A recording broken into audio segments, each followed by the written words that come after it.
Bom, olá pessoal, como prometido, vim resolver algumas questões aqui para vocês, na verdade, tá? Como aula síncrona. Então vamos lá, separei algumas questões aqui. Então, o dispositivo da figura gira em torno de um eixo vertical com uma velocidade angular ômega. Essa velocidade angular está relacionada à distância angular que esse objeto percorre ao fazer um giro em torno desse eixo, tá certo?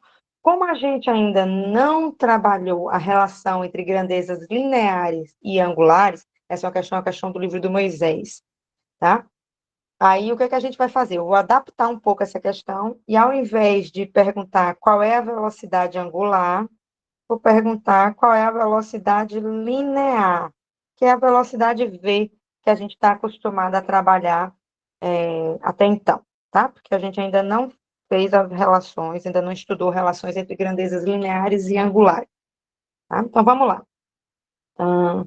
Então, primeiro, é um dispositivo, como a gente pode olhar aqui na figura, é um dispositivo que tem uma haste, essa haste, por sua vez, ela forma um L, e há uma distância D desse eixo aqui, né? Então, nessa posição aqui, a gente tem o eixo de rotação, tá? Que é onde o objeto gira, tá?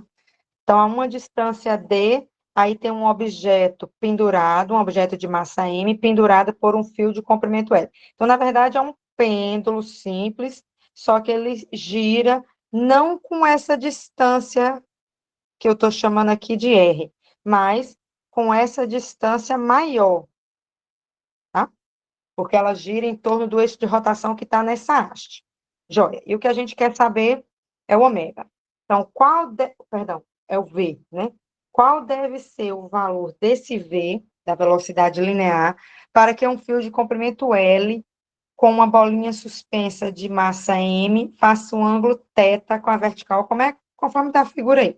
E ele quer, além disso, a tensão na mola. Então, primeiro vamos só redesenhar essa figura aqui para ficar mais claro quais são as forças que estão envolvidas. Então, a gente tem uma haste, né? Uma haste assim, que forma um L, tá?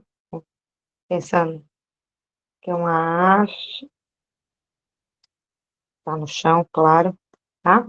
E desta haste sai um fio com uma bolinha, e esse ângulo aqui, ó, é um ângulo θ. E esse fio tem comprimento L e essa massinha tem massa M, tá? Então, repare que esse objeto, ele vai fazer um movimento circular, mas é um movimento circular que gira em torno desse eixo vertical aqui da barra em L. Então, na verdade, o raio do giro, esse Rzão, é aqui, tá? Não é essa distância, vamos chamar aqui de X. Não é essa distânciazinha, não. É o raio do círculo que a massa M gira em torno dessa haste. Quem já conheceu algum brinquedo chamado chapéu mexicano, é exatamente isso. Você tem uma haste que segura várias cadeirinhas. Então, essas cadeirinhas, elas giram em torno dessa haste principal aqui, tá? Então, é um brinquedo chamado chapéu mexicano, que é mais ou menos a mesma ideia dessa disposição, dessa questão. Tá? Então, vamos lá. Primeira coisa que a gente tem que fazer, colocar as forças que estão agindo aqui no objeto. Então, quais são as forças que a gente tem? A gente tem uma força de peso, aqui para baixo, e onde tem fio, tem uma tração. Se a gente dispor isso num plano XY, como a gente fez com o pêndulo na sala, tá? Opa! Sempre vou orientar o eixo X para dentro da trajetória, então eu vou fazer o eixo assim, ó, X para dentro e Y na vertical. Lembra movimentos que envolvem círculo? Eu sempre falei com vocês, ó, orienta o eixo X para dentro da trajetória, porque todas as forças que apontarem ali para dentro vão ser a resultante centrípeta, tá? Olha, o somatório delas vai ser a resultante centrípeta. Então, vamos lá. Eu tenho aqui uma força peso, e eu tenho aqui uma força de tração. Lembrando que esse ângulo θ, que é o dado para a questão, ele é semelhante a esse aqui, né? Ao com eixo Y, lembra? duas retas paralelas cortadas por uma transversal, os ângulos alternos internos são iguais. Então, o ângulo que a gente conhece é o ângulo com o eixo Y. Logo, quando a gente for decompor a força de tração, a componente TY é o T cosseno, enquanto que a componente X é o T seno de θ. Se a gente aplicar a segunda lei de Newton, aí a gente já sabe que na vertical essas duas forças se anulam e na horizontal sobra como componente para dentro da trajetória circular, portanto centrípeta, só a componente x da tração. Só que antes da gente aplicar a segunda lei de Newton propriamente dita, vamos primeiro definir quem são os senos, quem são cossenos, para que a gente possa escrever essas funções, essa tração, né? A força de tração. Então, vamos lá. Eu tenho esse triângulo aqui, vou botar ele aqui embaixo, que é um triângulo assim. Eu sei quem é o θ, o comprimento do fio é L, e essa distância aqui de baixo eu chamei de um x, tá? Então, seno de θ é o cateto oposto pela hipotenusa. A gente já sabe quem é o seno de θ, tá? O cosseno de θ, vou chamar esse lado aqui de y, então, cosseno de θ é o cateto adjacente pela hipotenusa, onde L ao quadrado é x ao quadrado mais y ao quadrado, pelo teorema de Pitágoras, tá? Consequentemente, quem é o y? Y ao quadrado, L ao quadrado, já está lá, o x passa negativo. Então, se eu precisar calcular o cosseno ele pode ser escrito em termos do comprimento do fio e dessa distância x aqui que eu chamei, né? Aqui é o y, aqui é o x desse triângulozinho. Pronto, então, já sei escrever o ângulo θ, o seno e cosseno dele, em termos de outras grandezas mais ou menos definidas. Então, vamos agora aplicar a segunda lei de Newton, tá? Vamos lá. Aplicando a segunda lei,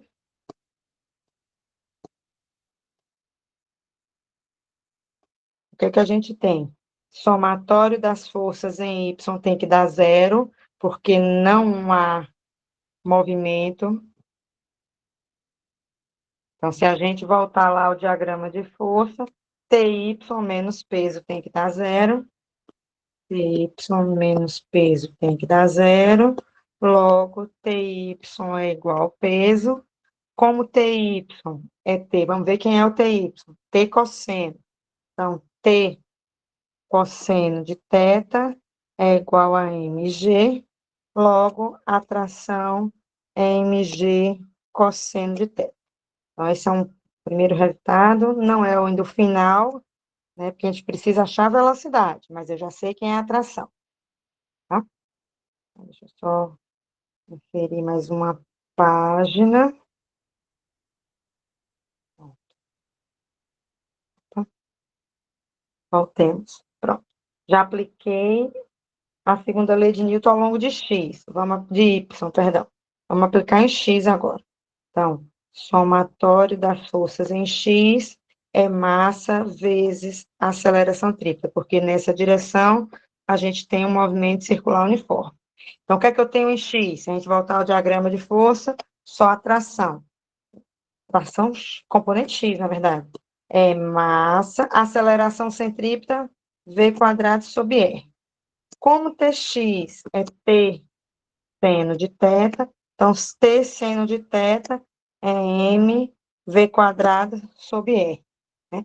Observe que essa tração, a gente já descobriu ela do somatório em y. Então, como a tração é mg cosseno de θ, então, a gente pode definir o seguinte, né? mg cosseno de θ vezes... Observe que eu estou substituindo aqui, viu? Eu estou colocando aqui, no lugar de t, estou colocando mg seno de θ. mg sobre cosseno, na verdade. É igual a m v quadrado sobre r. Aí, massa de um lado, massa do outro, a gente pode simplificar.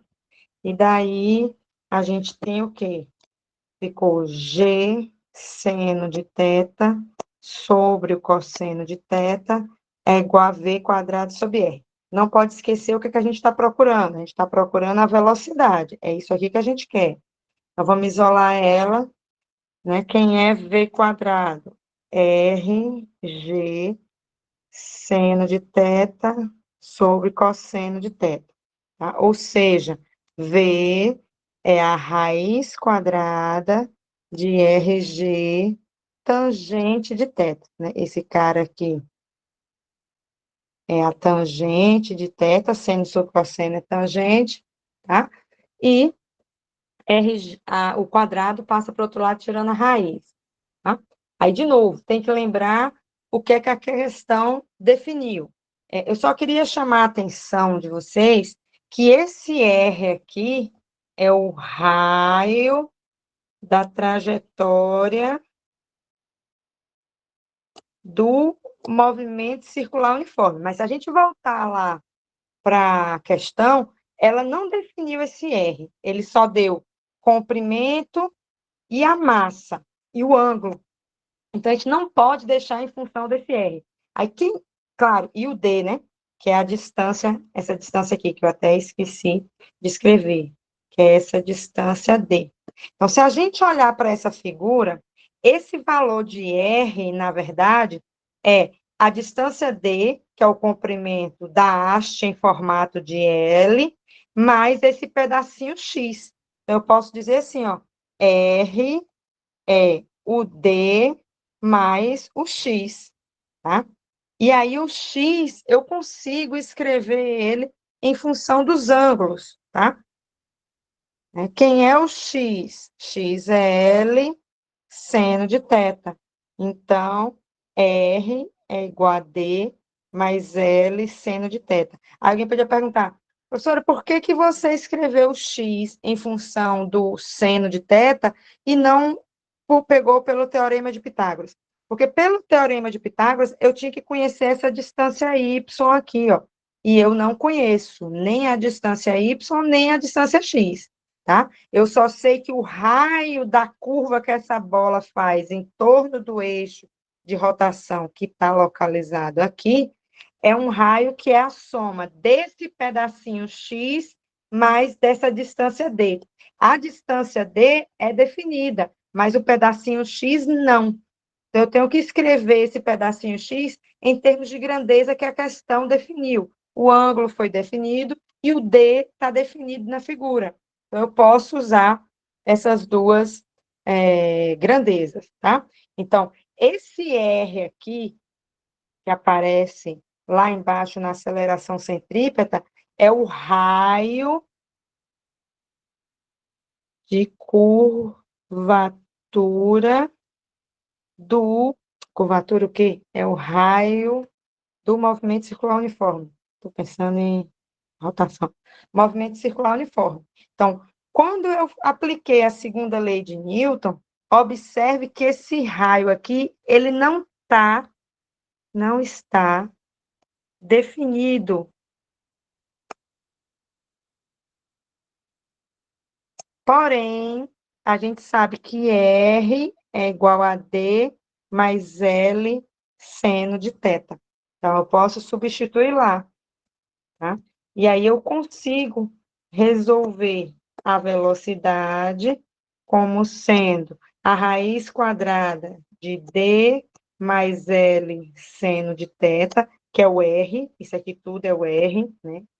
Vezes a gravidade tangente de θ. Agora, vamos olhar se tem tudo definido, né? O D foi definido na questão? Ok, foi. O comprimento L, que é o comprimento do fio, foi.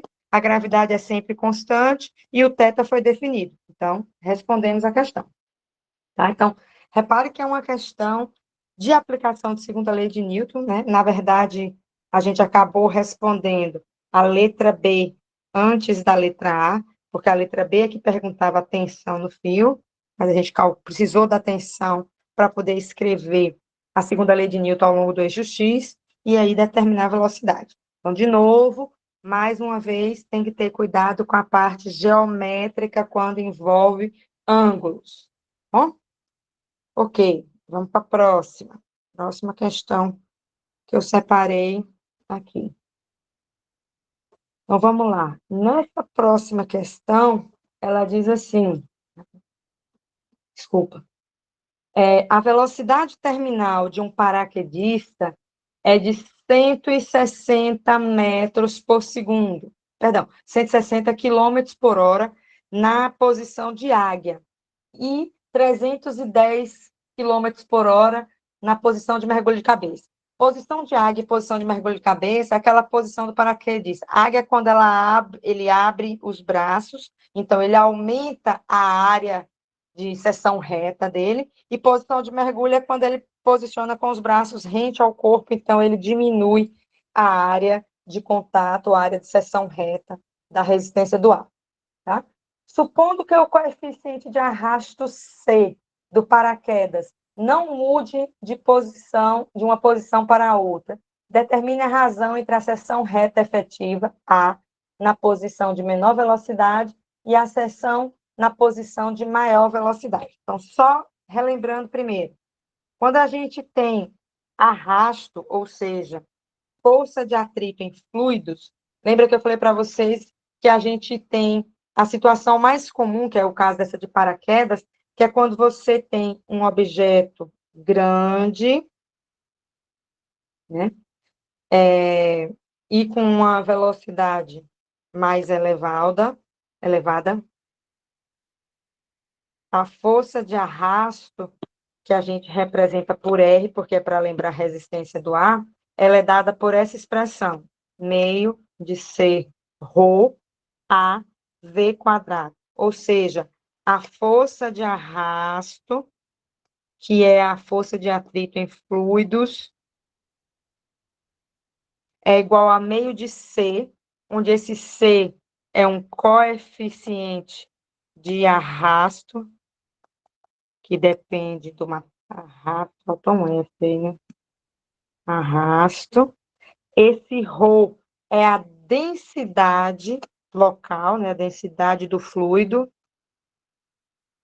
Esse A é a área da seção transversal, ou seja, se você fizer um corte no objeto, qual é a área que se opõe à resistência do ar, e V é a velocidade. Então, o que que acontece? Na posição de águia, esse V é de 160 quilômetros por hora. E na posição de mergulho, esse V é de 310 quilômetros por hora.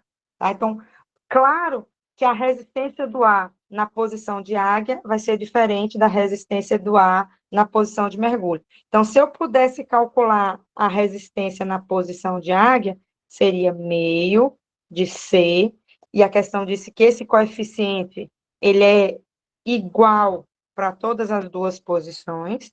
O ρ é a densidade do ar, então, se ele está pulando no mesmo lugar, é a mesma densidade, mas a área muda, porque na posição de águia ele abre os braços, então é uma área maior. Então, essa área aqui seria uma área da posição de águia. E a velocidade, 160 quilômetros por hora ao quadrado. Tá? Só para lembrar. Ok. Isso daria uma certa força de arrasto. Bom? No caso do mergulho, da posição de mergulho, a posição de mergulho seria meio, o C seria o mesmo, o ρ seria o mesmo, o A seria agora a área da posição de mergulho, e essa velocidade seria de 310 metros por segundo, tá bom? Ok, então, isso seria a força de arrasto para a posição de águia e para a posição de mergulho. Só que a gente aprendeu que a velocidade terminal, ela é alcançada quando a gente tem o peso, né, tá para baixo, essa força de resistência ou de arrasto está para cima, e a gente tem essa velocidade terminal quando a força-peso equilibra a força de arrasto, ou seja, quando essa força de arrasto for massa pela gravidade, aí a gente tem a velocidade terminal, certo? Ok. Então, quando a gente quer, como a gente quer achar a razão entre uma e outra, entre uma posição e outra, nesses dois casos, essa velocidade que está aqui é a velocidade terminal. Então, a posição de águia fica massa vezes peso, e a posição de mergulho também é massa sobre peso. Então, a gente pode simplesmente dividir uma pela outra e assim determinar a razão entre elas. Tá? Então, se eu dividir a razão, perdão, o arrasto da posição de águia pela posição de mergulho, na velocidade terminal, essas duas coisas vão ser iguais, né? Ou seja, que todas as duas é igual peso. Isso acontece, claro, quando a velocidade é a terminal. Tá? Então, vamos lá. Então, se eu igualar uma com a outra, eu vou ter assim, ó, posição de arrasto, posição de águia, igual a posição de força de arrasto na posição de águia, igual a força de arrasto na posição de mergulho. A da posição de águia vai ser, vamos lá, vamos pegar aqui em cima, C, ρ, área da águia, vezes o 160 ao quadrado, a do mergulho, meio de C, ρ, área do mergulho, 310. Como o C é o mesmo, independente das posições, a gente pode simplificar. Meio de um lado, meio do outro, também. O ρ, a densidade local é a mesma, então, daí, de novo, deixa eu acrescentar uma página.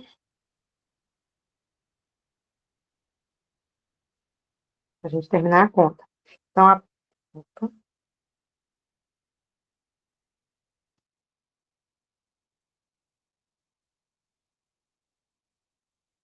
vamos lá. Área da águia vezes 160. Depois eu tiro esse quadrado, tá? Área de mergulho, 310 ao quadrado.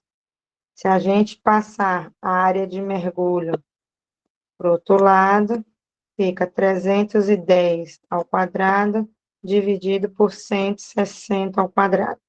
Essa conta, deixa eu ver se eu já tenho ela copiada em algum lugar aqui. Não, mas nas minhas contas, se você fizer 310 ao quadrado e dividir por 160 ao quadrado, vai dar da ordem de 3,75. Então, ou seja, a área da posição de águia é da ordem de 3 vezes 0,75 a área de mergulho, como tem que ser. A posição da águia tem velocidade menor, porque a área nessa posição é maior do que a área na área de mergulho. Então, só recapitulando a questão, para quem não lembra, toda vez que a gente estiver falando em velocidade terminal, significa aquela situação onde a força de arrasto é equilibrada pela força-peso. Então, tanto na posição de águia quanto na posição de mergulho, quando a velocidade terminal é atingida, elas são igual a peso. Por isso que eu posso igualar uma com a outra. Só que na posição de águia vai depender da área dessa posição e a velocidade terminal que ela atinge. Na posição de mergulho vai depender da área transversal dessa posição e a velocidade terminal dessa posição. Como está na velocidade terminal, as duas coisas são igual ao peso, então, óbvio, elas são iguais, tá? Então, por isso que a gente pôde igualar aqui. Então, essa igualdade, ela só existe quando a velocidade terminal é alcançada. Porque nessa situação que a gente tem porque nessa posição, quando você tem a velocidade terminal, a força de arrasto sempre se iguala ao peso. Quando você fizer isso para as duas posições, dá para simplificar um monte de coisa, e aí a gente consegue achar a razão. Razão, lembrando que razão é sempre uma coisa dividida pela outra. Tá? Ok. Então, próxima questão seria essa questão aqui, que é uma questão mais tradicional, né? Então, o que é que essa questão diz? A questão diz assim: quando três corpos mostrados na figura ao lado são liberados a partir do repouso, elas aceleram com um módulo de 0,5 metro por segundo ao quadrado. O bloco 1 tem massa m, o bloco 2 tem massa 2m, e o bloco 3 também 2m. Qual é o coeficiente de atrito cinético no bloco 2? Tá? Então, a primeira coisa, a gente tem que supor uma direção de movimento. Então, é razoável pensar que o sistema vai girar para o lado da massa 3, porque é uma massa que é o dobro da massa 1. Tá? Feito isso, vamos colocar as forças envolvidas aí. Então, a gente tem esse peso do corpo 1, essa tração nesse fio que eu vou chamar de T1, a mesma tração que vai aqui e volta. No corpo 2 tem o peso dele, mas como ele está apoiado, tem a normal. Tem um outro fio do outro lado, então, portanto, tração 2. A mesma tração que é sentida de um lado é sentida do outro, por conta da terceira lei, e tem um peso do corpo 3.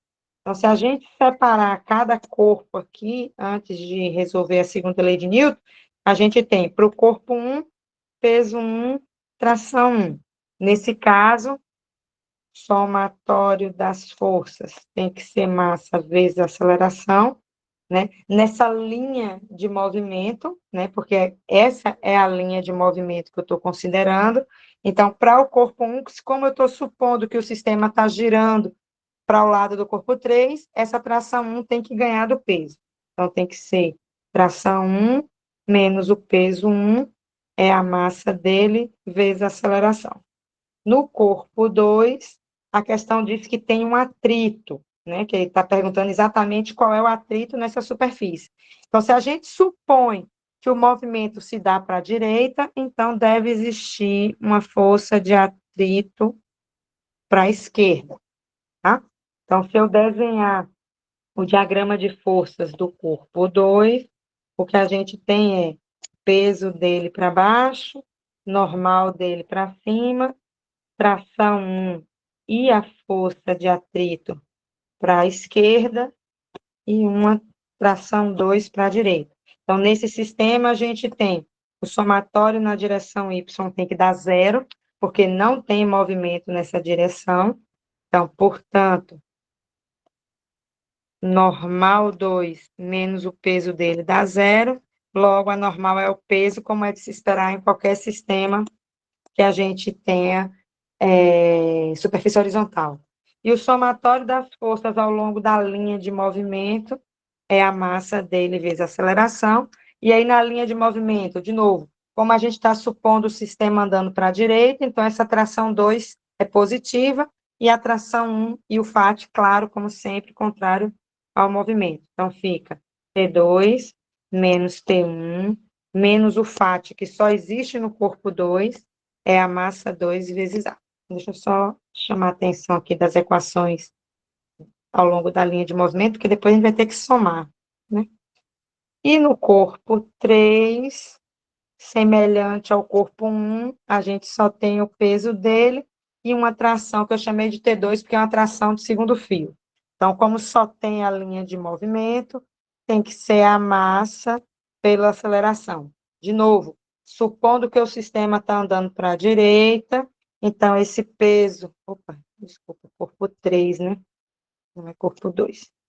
Tem que ser o peso do corpo 3 menos a tração 2, é a massa dele vezes a aceleração. Então, observe que a gente tem 3 equações para somar. Então, vamos somar, ou seja, resolver esse sistema de equações usando o método da adição. P3 menos T2 é a massa 3 vezes A. Então, vamos lá, vamos somar a equação tanto de um lado como do outro. Então, se eu somar esse lado, eu tenho um T1 positivo na primeira, com T1 negativo na segunda, corta. T2 positivo, menos T2, zero. Então, sobrou o que desse sistema? Sobrou o P3 positivo, o FAT positivo e o P1 negativo. Então, P3 menos P1 menos o FAT do corpo 2. Já vou colocar as massas em evidência. Perdão, a aceleração em evidência para ficar a massa multiplicada. Então, essa é a lei de Newton que rege o movimento como um todo. Aí, se a gente ver agora o que a questão está perguntando, o coeficiente de atrito cinético. Aí, vou fazer como eu fiz em sala. Vou calcular cada uma dessas forças separadas para não confundir.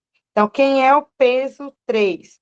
É a massa 3 vezes a gravidade. Aí, vamos voltar lá. Massa 3, 2m. 2m maiúsculo. Então, 2mg.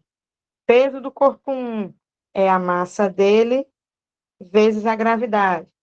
Quem é o corpo 1? É o corpo de massa M só. Então, M grande vezes G, tá? E o FAT do corpo 2 é o μ vezes a normal dele. E a normal do corpo 2, tá aqui, é o próprio peso.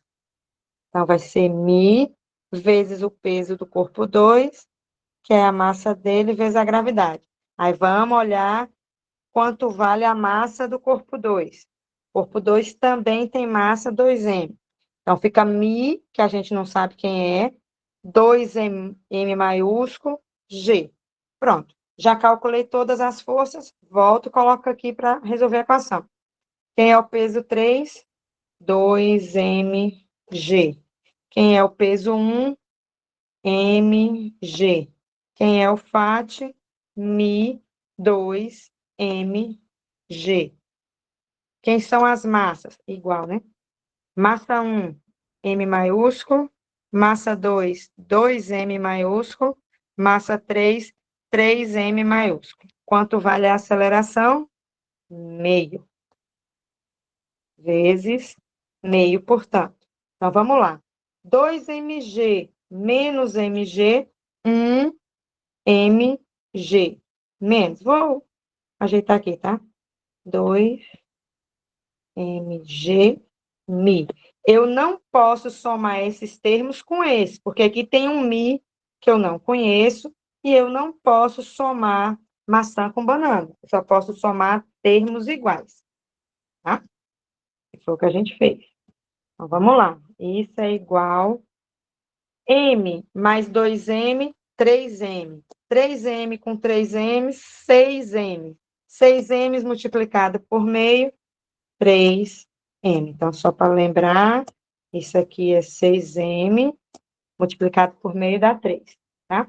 Aí, agora, a gente não pode esquecer o que a gente está buscando. Lembra, o que a gente quer saber é o coeficiente de atrito. Então, tudo que não for coeficiente de atrito, que não tiver esse termo, joga do outro lado. Então, fica menos 2mg, né?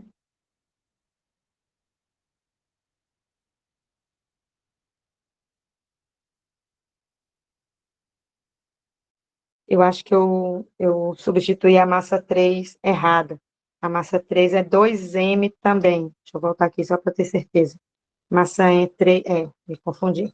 Então, se a massa 3 é 2m, esse termo aqui está errado. Vamos lá.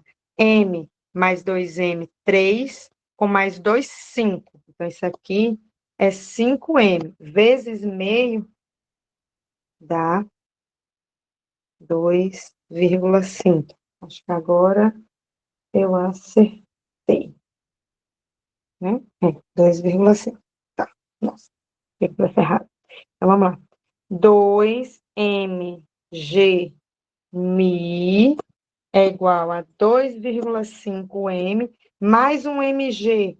A gente pode até colocar esse g aqui já, né? Esse g é quem? 9,8, tá? Menos 9,8m. Né? Para quem não entendeu, aqui a gente tinha 2mg menos mg. 2 menos 1, 1. Como a gravidade vale 9 9,8 vezes 1 dá 9,8 mg. Dá 9,8 m. Vou fazer logo aqui para ficar mais... Essa aqui é 1 mg, a mesma coisa de 9,8 m. Né? Que aí fica mais claro. Então, vamos lá, vamos continuar fazendo a conta. Então, menos 2m, vou botar o 9,8 logo aqui também, tá? Vezes μ é igual. 2,5m menos 9,8m dá menos 7,3m. Aí, menos de um lado, menos do outro, a gente pode multiplicar por menos 1, então fica 16,8m. μ é igual a 7,3m. Logo, μ é 7,3m dividido por 16,8m. Repare que, apesar do problema ter a massa como uma variável não definida, né?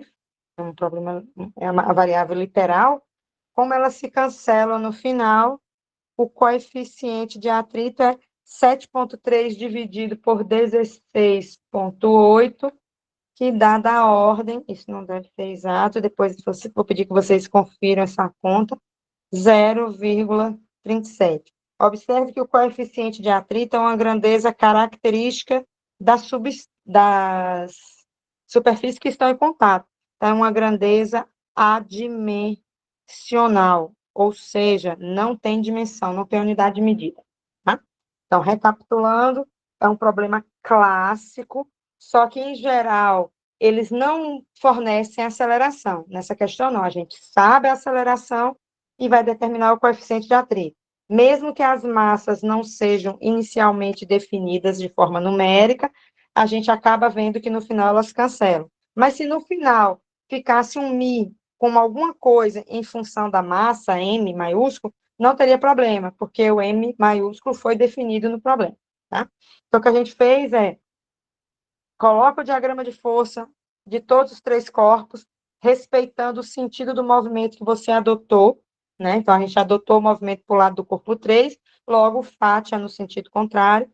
Aplica a segunda lei de Newton, soma as equações normalmente, lembrando que o que tem de comum é a aceleração, que é igual para todo mundo, substitui as grandezas que são formalmente definidas, e aí a gente determina o coeficiente de atrito. Tá?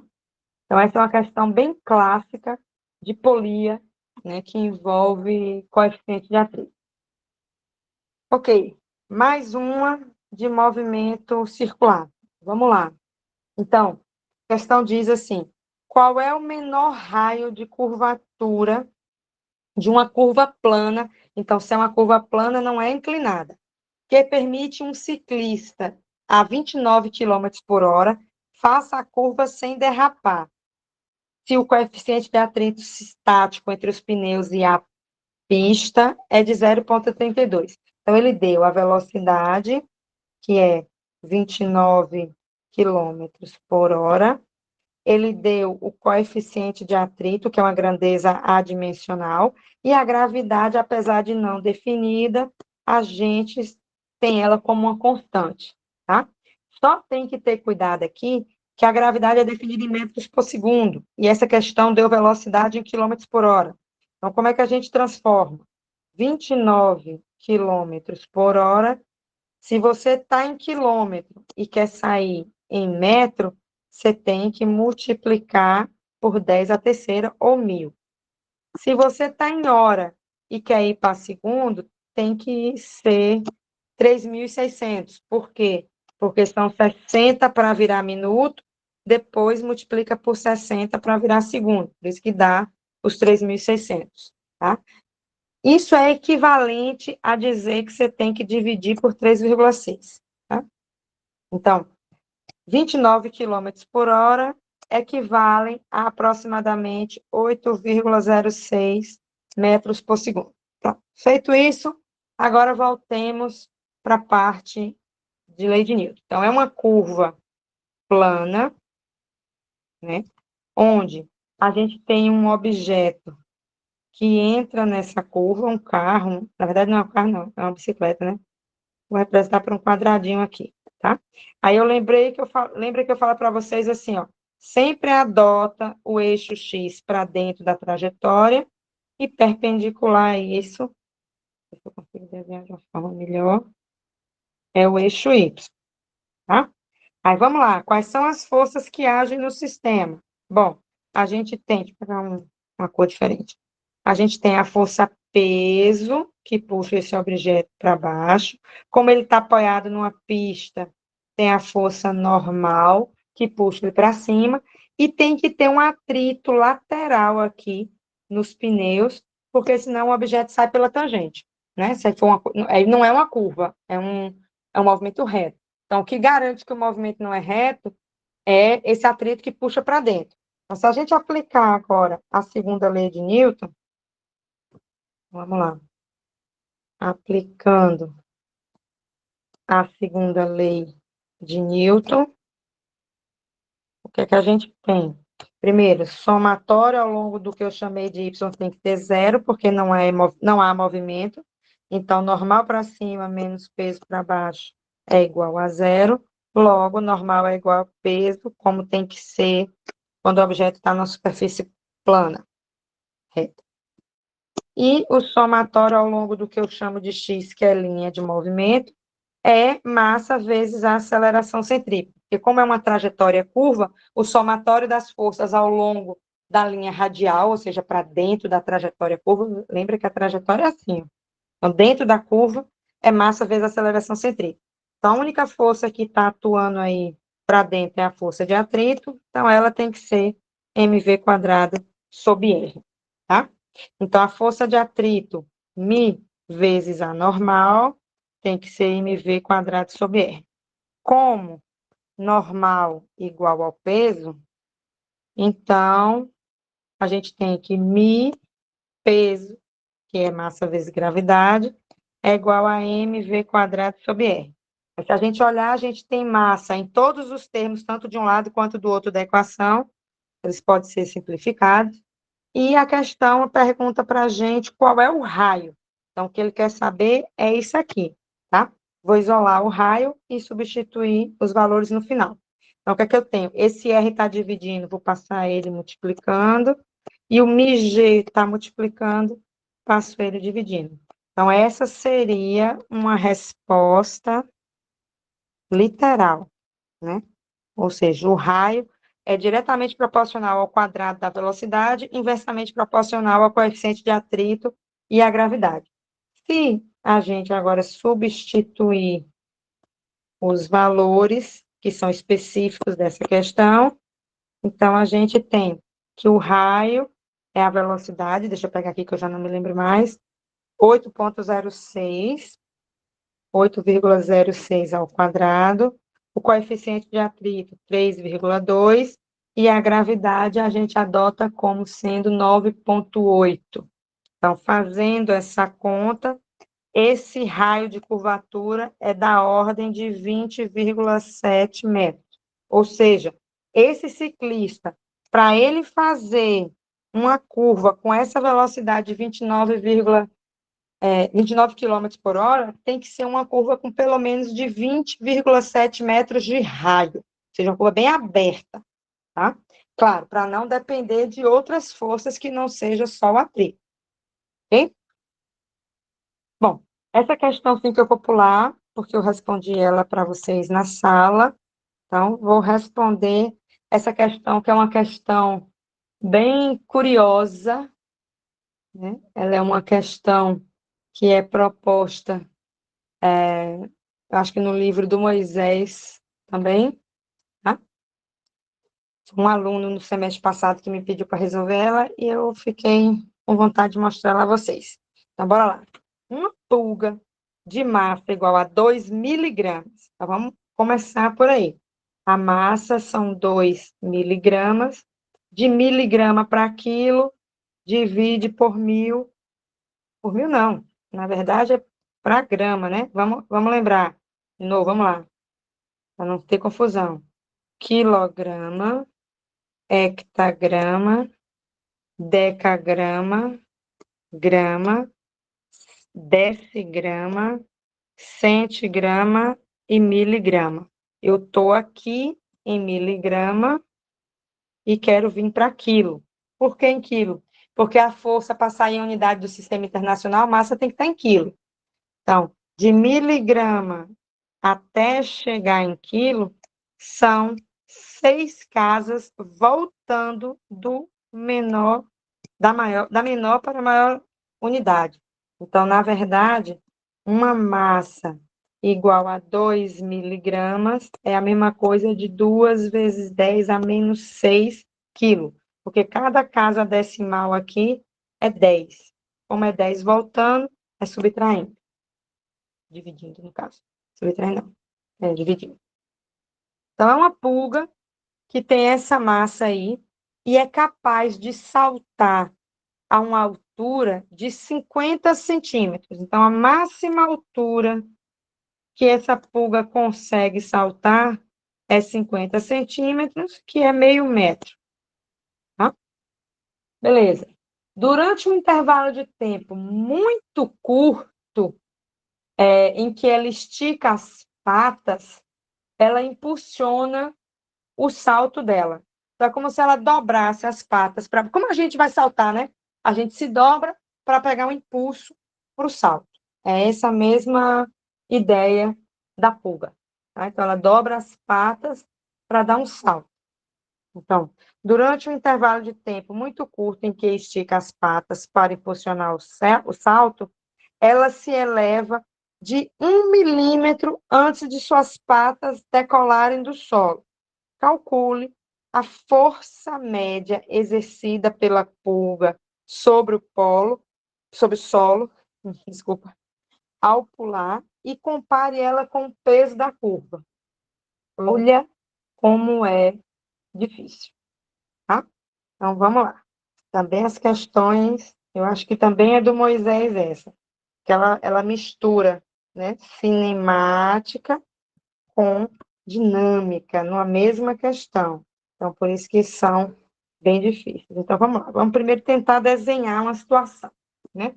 Quando a pulga salta do solo, claro, ela salta com uma velocidade inicial, que a gente não sabe.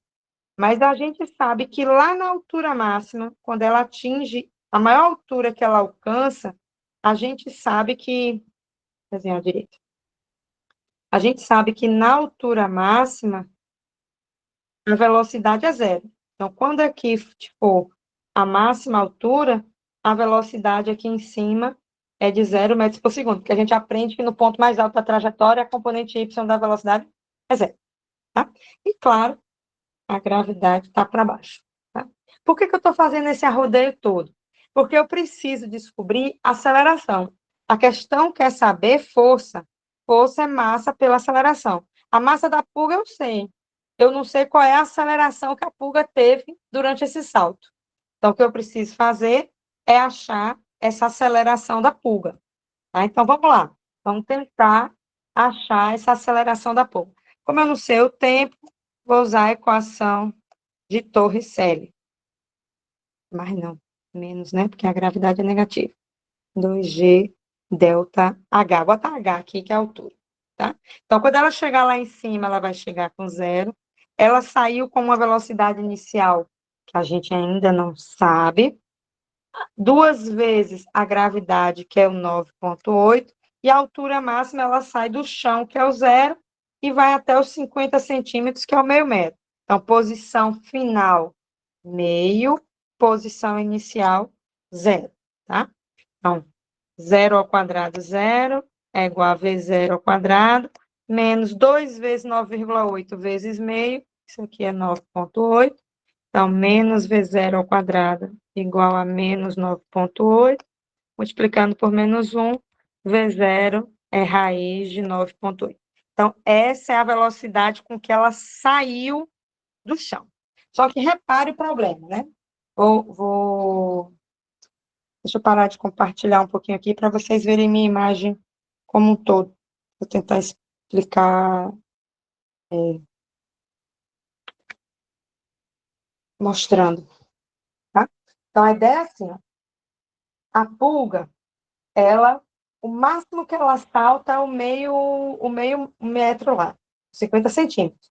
Só que para ela fazer esse salto, ela se agacha um pouquinho, se eu não me engano, a questão disse que ela se agacha de 1 milímetro. Quando ela agacha esse 1 milímetro para pegar impulso, na verdade, ela empurra o solo para baixo.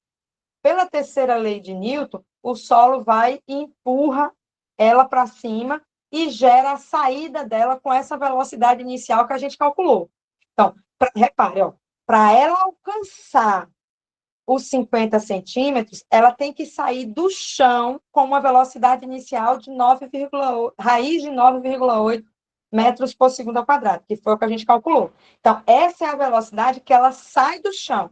Mas para ela conseguir sair com essa velocidade de 9,8, ela tem que empurrar o solo um pouquinho para baixo, 1 milímetro, se agachando.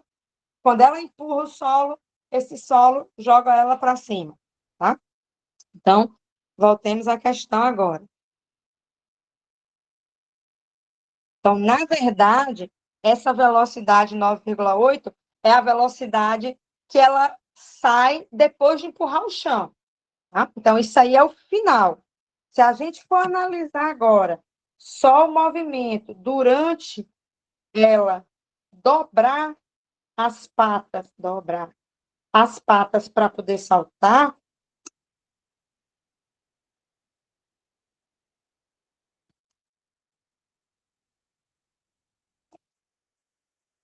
aí agora é um pouco diferente. Então, durante o momento que ela dobra as patas, o que é que acontece? Ela se agacha, né?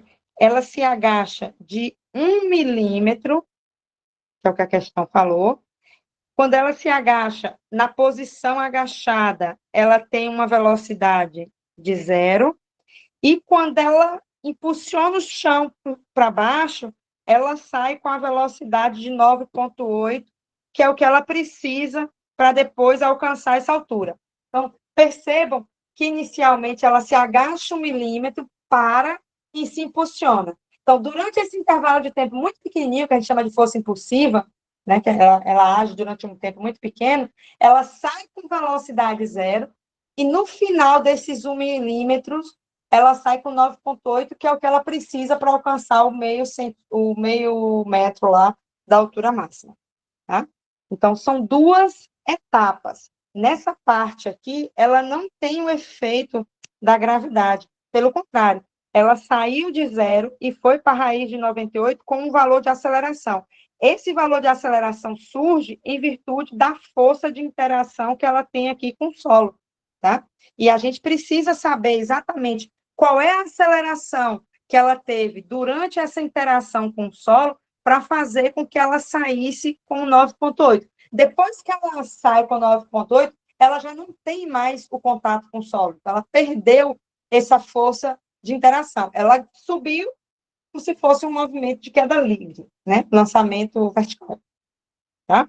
Então, vamos lá, vamos achar essa aceleração. Aí, de novo, a gente não tem o tempo, a gente, de novo, vai aplicar a equação de Torricelli, mas agora a gente vai desprezar o feito da gravidade, porque esse pedaço é muito pequenininho. Então, é como se ela subisse com o valor de A, que é o que a gente quer determinar, tá? Então, a velocidade final que ela tem que atingir nesse pedaço de dobrar as patas é 9,8. A velocidade que ela saiu quando ela se agachou é 0. A aceleração é o que a gente precisa. E a distância percorrida nesse intervalo que ela dobrou as patas é de 1 milímetro. Tá? Então, essa distância de 1 milímetro é a mesma coisa de 1 vezes 10 a menos 3 metros. Né? Transformando. Então, raiz de 98 ao quadrado, 9,8 é 9,8, 0 é 0, 2 vezes isso, vai ficar 2 vezes 10 a menos 3A. Então, quem é a aceleração? A aceleração é 9,8 dividido por 2 vezes 10 a menos 3. Se a gente lembrar um pouquinho de notação científica, a gente divide os números e subtrai os expoentes. Lembra, então, 9,8 dividido por 2, 4,9, vezes 10 aqui não tem nada, né? Então, menos 3, mais, opa, deixa eu desenhar, escrever direito, mais 3 metros por segundo ao quadrado. Então, essa é a aceleração que ela ganhou quando ela empurrou o solo para baixo. Logo, a força que gerou essa aceleração é força, é massa vezes aceleração. A massa da pulga, eu já esqueci, 2 vezes 10 a menos 6 quilos. E a aceleração que ela gerou ao agachar é de 4,9 vezes 10 a terceira. Na multiplicação, a gente multiplica os números, então 2 vezes 4,9, 9,8, e soma os expoentes, mais menos 6, mais 3, menos 3. Isso em Newton. Só que o Moisés não seria o Moisés se não complicasse a questão. Ele quer a resposta em quilograma-força, tá? Vamos lá. 1 quilograma força, para quem não sabe, 1 quilograma força, que é uma unidade de força, equivale a 9,8 newtons, tá? Então, se eu tenho 9,8 vezes 10 a menos 3 newton, e eu quiser transformar isso em quilogramas força, eu tenho que dividir, né? Ou uma regra de 3 básica aqui.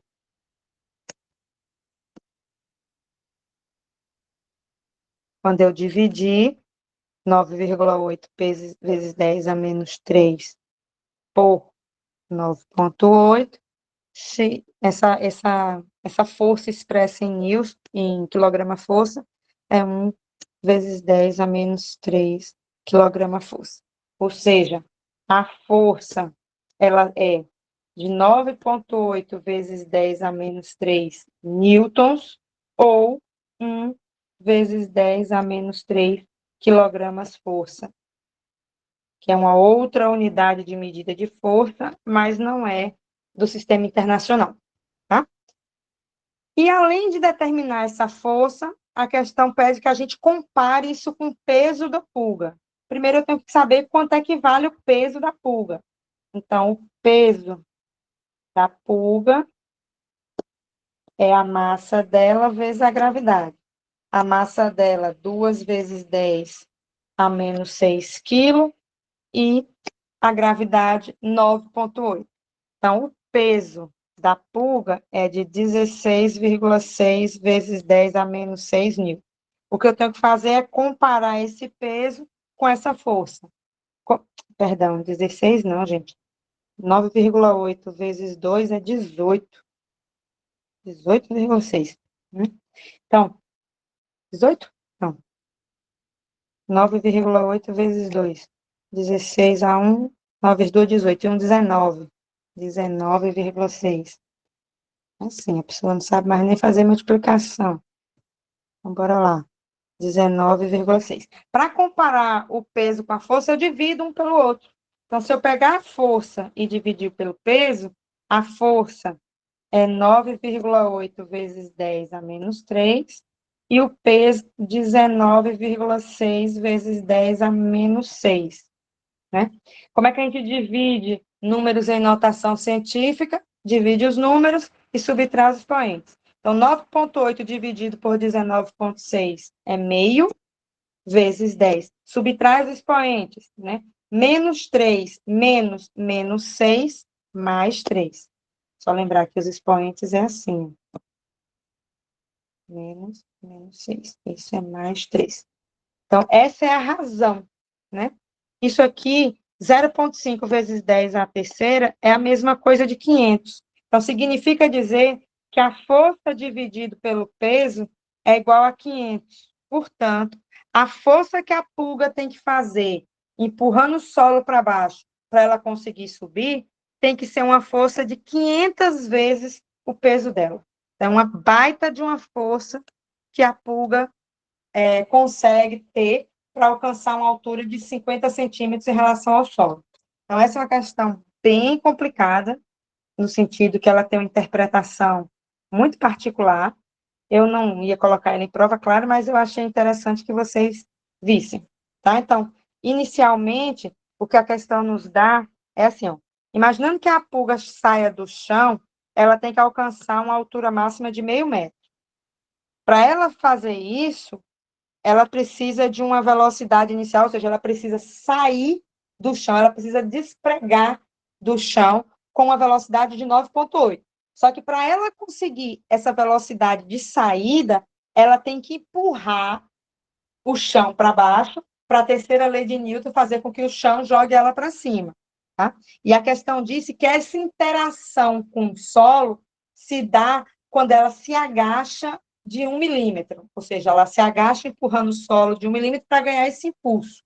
Então, quando ela se agacha, no chão, ela tem velocidade zero, mas ela empurra o chão para baixo com uma determinada força, que empurra ela para cima, gerando uma aceleração nesse intervalo de 1 milímetro, que vai fazer com que ela saia lá com a velocidade de 9,8 do chão, que ela precisa para alcançar o 0,5 metro de altura. Então, se a gente agora aplicar de novo a equação de Torricelli nesse momento de interação aqui, a gente consegue descobrir qual foi a aceleração que ela teve para sair do solo. Tá? Com essa aceleração, multiplica a massa e acha a força de interação com o solo em newtons. Como a questão quer em quilograma-força, a razão é a seguinte: 1 quilograma-força está para 9,8 newtons, logo, essa força que a gente quer transformar vai estar para x quilograma-força. Isso aqui é uma regra de 3 simples, que significa que se você está em newton e quer ir para quilograma-força, você tem que dividir por 9,8. Quando a gente faz essa divisão, a gente chega até esse valor de 1 vezes 10 a menos 3 quilogramas-força. Aliada a isso, a questão pede para comparar com o peso da pulga, então a gente primeiro calcula o peso da pulga, e toda vez que a questão pede para você comparar, no fundo é você dividir uma coisa pela outra, que é para saber quantas vezes uma coisa é maior do que a outra. Isso é comparação, tá? Então, se eu dividir a força pelo peso, observe que eu dividi a força em newton, porque o peso está escrito em newton. Eu não posso dividir a força em quilograma-força se o peso está em newton, tá? Vou ter os dois em newton. Se a gente dividir, a gente chega a uma razão de 500, o que significa que essa força é 500 vezes o peso. Ou seja, para a pulga conseguir a aceleração necessária para ela saltar 0,5 centímetro, ela tem que aplicar uma força sobre o solo que equivale a 500 vezes o próprio peso. Ou seja, uma força muito grande. Tá? Então, realmente, eu não sei se uma pulga consegue atingir 0,5 metro. Tá? Então, essas questões... Deixa eu...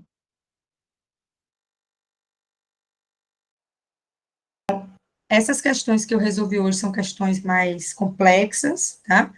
Talvez não sejam questões exatamente que cairiam em prova, devido ao tempo de realização da prova, mas um aluno de Física 1, ela tem que, pelo menos, ter visto esse assunto em algum momento, tá? Então, por isso que eu fiz essa aula mais pesada, para que vocês pudessem, pelo menos, ver e ter alguma ideia de como resolver questões, assim, mais elaboradas.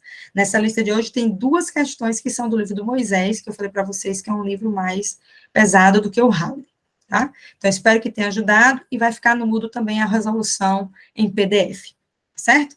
Então, um abraço a todos, uma boa prova e, de novo, qualquer dúvida, pode me procurar via e-mail, certo? Bons estudos!